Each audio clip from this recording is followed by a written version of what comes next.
അല്ലേ? ഹലോ, ഏത് ക്ലാസ്സിലായി? 10th ആയിപ്പോ അല്ലേ? CBSE ആണോ? എവിടെയാണ്? ഞാൻ 4ാം സർവോദയ. സർവോദയാണ്.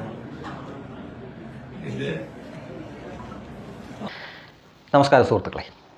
2014 നരേന്ദ്രമോദി ഇന്ത്യയുടെ പ്രധാനമന്ത്രിയായി അധികാരം വെക്കുന്ന സമയം നിങ്ങൾ ഓർക്കുന്നുണ്ടായിരിക്കുമല്ലോ. സത്യപ്രതിജ്ഞയ്ക്ക് ശേഷം അതിനു മുമ്പുമൊക്കെ മുൻ പ്രധാനമന്ത്രിയെ കാണുകയും സംസാരിക്കുകയൊക്കെ ചെയ്യുന്നത് നമ്മൾ കണ്ടിട്ടുണ്ട്.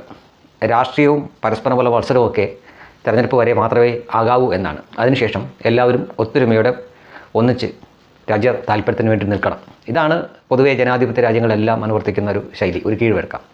ഇത് മുഖ്യമന്ത്രിമാർക്കും ബാധകമാണ്. എല്ലാ സംസ്ഥാനങ്ങളിലെയും ഭരണം മാറുമ്പോൾ ഇനി ഭരിക്കാൻ പോകുന്ന മുൻ മുഖ്യമന്ത്രി ആയിരുന്ന ആളെ പോയി കാണുകയും, മുതിർന്ന ആളൊക്കെ ആണെങ്കിൽ ചിലപ്പോൾ കാലൊക്കെ തൊട്ട് നിൽക്കുന്ന കാഴ്ച നമ്മൾ കാണാം, അല്ലെങ്കിൽ ഷാൾ അനയിക്കുന്ന കാഴ്ച കാണാം. കഴിഞ്ഞ ദിവസം തമിഴ്നാട് മുഖ്യമന്ത്രി വിജയ് സ്റ്റാലിനെ പോയി കണ്ട വാർത്ത നമ്മളെല്ലാവരും കണ്ടതാണ്. അതേപോലെ തന്നെ നിയുക്ത മുഖ്യമന്ത്രി VD സതീശൻ മുൻ മുഖ്യമന്ത്രിയായിരുന്ന, അതും 10 വർഷത്തോളം കേരളം ഭരിച്ച പിണറായി വിജയനെ അദ്ദേഹം ഇപ്പോൾ താമസിക്കുന്ന വസതിയിൽ പോയി കാണുന്നു. അതൊരു സാധാരണ സന്ദർശനം മാത്രമാണ്.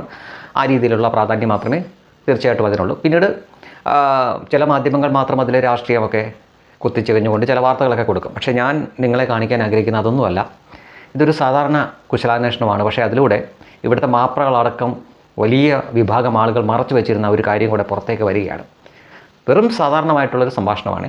VD സതീശൻ വസതിയിലിരിക്കുന്നു, പിണറായി വിജയൻ്റെ ചെറുമകൻ അവിടെ ഉണ്ട്. അപ്പോൾ നമ്മളാണെങ്കിലും ഒരു വീട്ടിൽ ചെന്ന് കഴിഞ്ഞാൽ അവിടെയുള്ള അംഗങ്ങളെയൊക്കെ കാണുമ്പോൾ എന്ത് ചെയ്യുന്നു, എവിടെയാണ്, പഠിക്കുകയാണോ അല്ലെങ്കിൽ ജോലിയാണോ എന്നൊക്കെ ചോദിക്കില്ലേ എന്ന് പറഞ്ഞ പോലെ ഈ കുട്ടിയെ കണ്ടപ്പോൾ VD സതീശൻ ചോദിക്കുന്നു, ഇനി എത്രാം ക്ലാസ്സിലേക്കാണ്?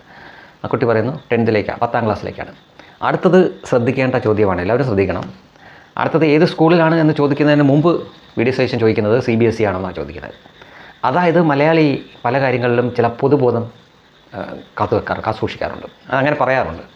10 പുത്തൻ കയ്യിലുള്ള ആളുകളാണെങ്കിൽ അവരുടെയൊക്കെ മക്കളെ സ്വാഭാവികമായിട്ട് CBSEയിലായിരിക്കും വിടുക എന്നൊരു പൊതുബോധമുണ്ട്.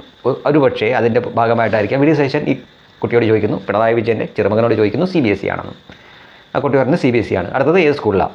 അത് സർവോദയ നാലാഞ്ചിറയിലുള്ള സർവോദയ സ്കൂളിലാണ് പഠിക്കുന്നതെന്ന് പറഞ്ഞു. ഇപ്പോൾ സർവോദയ എന്ന് കേൾക്കുമ്പോൾ തന്നെ ഒരുമാതിരി ഒരു സംഖ്യ പോട്ടെ, അത് നമ്മുടെ വിഷയമല്ല. CBSE ആണ്.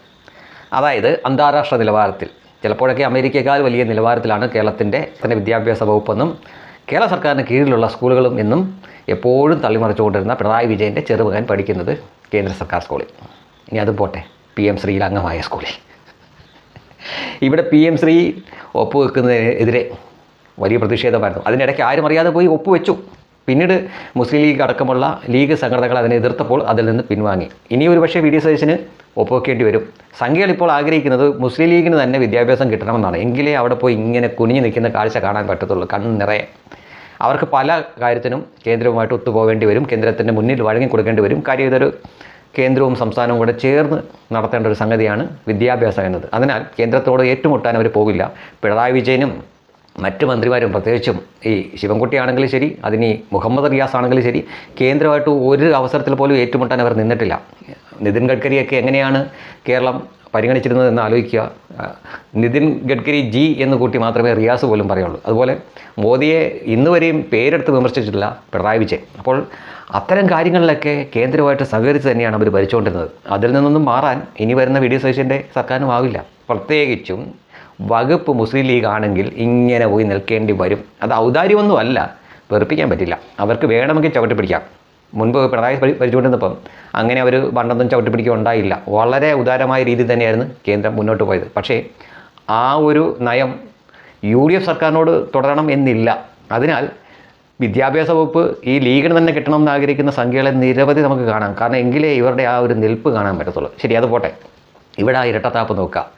മുഖ്യമന്ത്രിക്കും അറിയാം, VD സതീശനും ഒക്കെ അറിയാം, ഈ സെൻട്രൽ സിലബസ് തന്നെയാണ് ഈ സംസ്ഥാനത്തെ സിലബസിനേക്കാൾ മെച്ചത്. അതുകൊണ്ടാണല്ലോ അവർ അവരുടെയൊക്കെ മക്കളെയും കൊച്ചുമക്കളെ കൊണ്ട് അവിടെ കൊണ്ട് പഠിപ്പിക്കുന്നത്. ഇനി അത് PM ശ്രീയിൽ ഒപ്പിട്ട കൂടിയാണ്. അവിടെയാണ് ഇരട്ടത്താപ്പ്.